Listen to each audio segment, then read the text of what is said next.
Hello, I wanted to do a little bit more research on Menachem Begin. Again, this is from Rivka Ministries, and this is where is the Promise of His Coming PDF. So you can go on there and look at it yourself. And I started looking at this, so I want to say, okay, so it begins. I'm like, well, is there anything else that was begun around that time frame? So I kind of did a little bit more digging.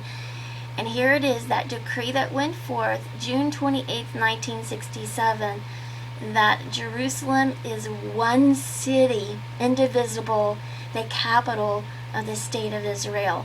So Menachem means comfort or comforter. I think that's, when I looked it up, that's what it came up. So it reminded me of the scripture, comfort ye my people. And that would be Isaiah 40 verse 1. So you can do the cross references to the scriptures there, because I think that would be significant.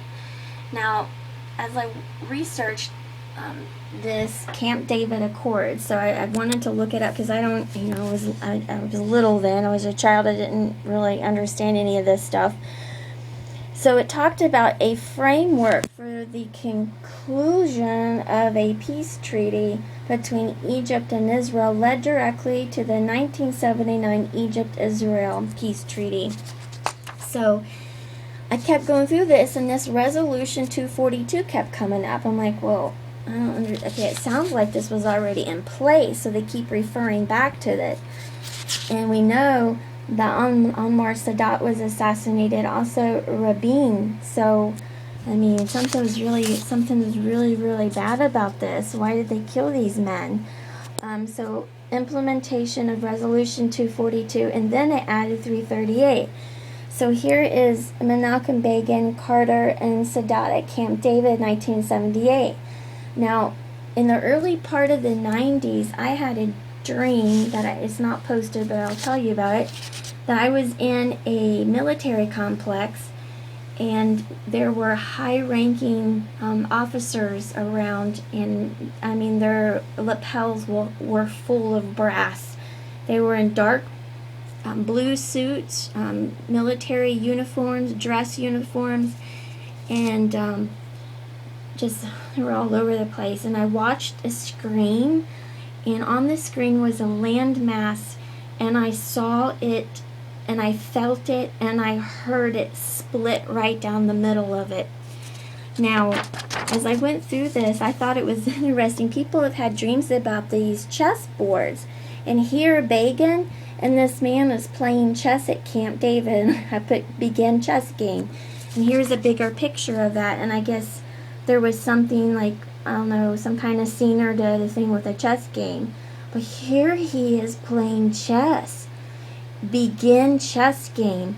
I mean, how amazing is that?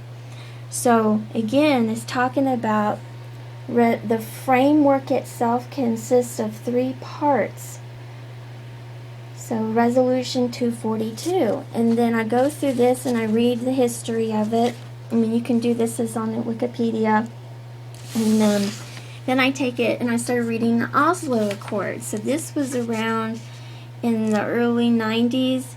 So that's around the same time I had that dream about the military complex, and I saw that. So again, it's referring to the Resolution 242 and 348, like it's already in place. So okay, so I look up Resolution 242, and here it is. It was signed 11/22/1967.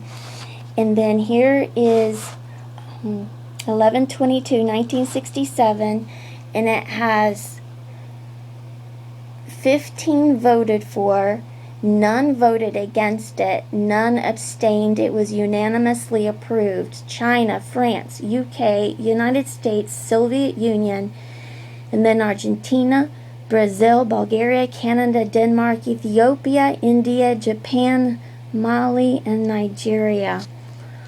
So, I mean, you can go and research this, but it seems like something was, they keep referring back to this thing in these Camp David and then Oslo. And then I looked up covenant of the League of Nations. And what would you know? June 28th. And here it is, 1919. It's the same date, June 28th, but in 1967, that Begin signed that.